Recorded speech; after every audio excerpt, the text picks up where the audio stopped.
In the top 50 shortlist for the Varkey Foundation Global Teacher Prize for 2018. Now, in its fourth year, the $1 million award is the largest prize of its kind. Wendy Horn, who teaches physical sciences at Protea Heights Academy in Cape Town, and Marjorie Brown, who teaches history at Roedean School in Johannesburg, well, were actually shortlisted from over 30,000 nominations from applications from 173 countries around the world. Wendy is in Cape Town and Marjorie is here in Johannesburg, and they join me now. A very good morning to you, ladies. Thank you so much for joining us. Morning, thank you. And a very good morning to you again in Cape Town. Thank you so much for joining us. Please confirm. Good morning. Okay, great stuff. I'll be with you shortly. Now, I'm going to start with you. Just remind us of the origins of the Global Teacher Prize and why it was established. Well, the Varkey Foundation works to enhance education around the world and raise the profile of teachers.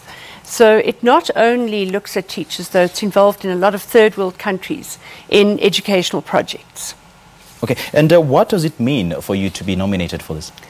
It's a huge accolade. The things I do in education, in the classroom and well beyond, in the community projects I run, are things that I've been doing just because they need to be done. And to suddenly be in the spotlight because of things that you do is a strange feeling, and I don't feel as though it's something that's extra special. It just needs to be done. Right.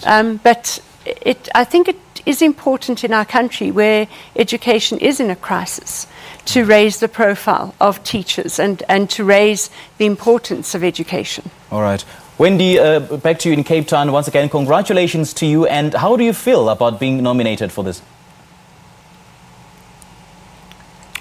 I can echo what Margie said. It's definitely a humbling experience because you do what you have to do on a daily basis, and many teachers do what we do, and we are just signalled out of the thousands of excellent teachers here in South Africa.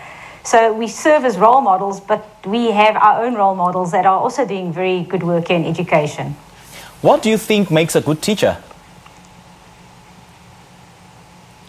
You've got to be passionate about your subject and your learners, and you've got to put the children first. I think that's what makes a good teacher. You've got to be prepared, and you've got to go with the flow. You've got to have a good sense of humour, and you can't sweat the small things. You've got to look at the big picture.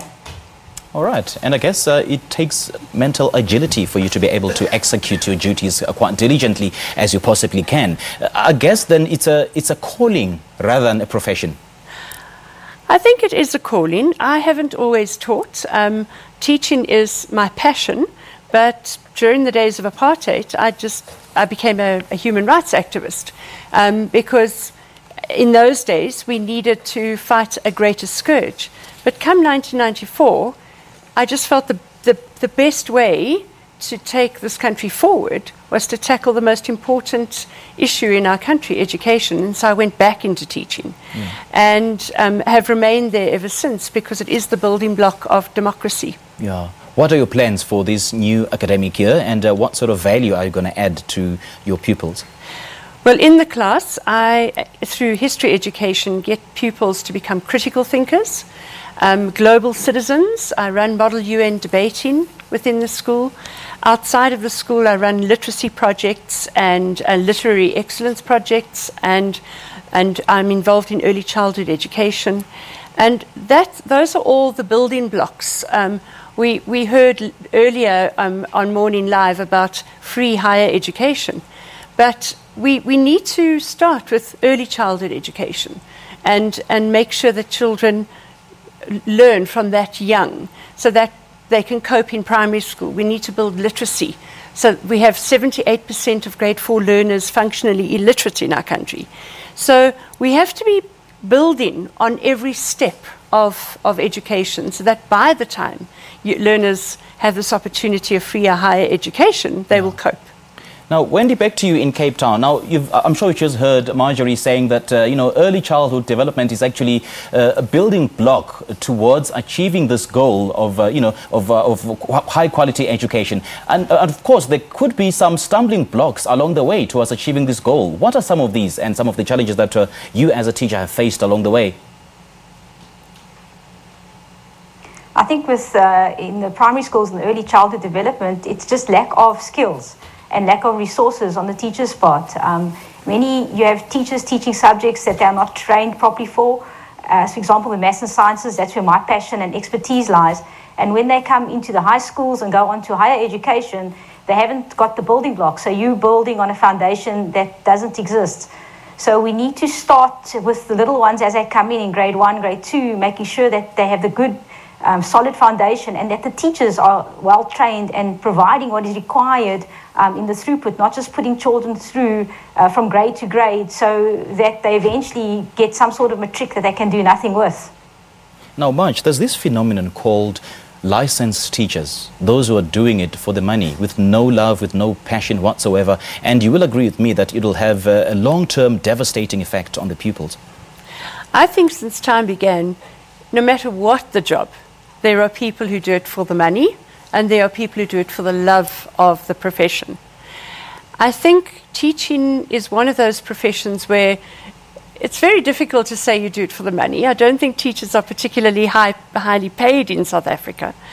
But I do think that the majority of teachers are there because they want to teach. And I think it is one of the most fulfilling professions because you are watching the growth of young critical thinkers. And you play a role in the lives of so many people.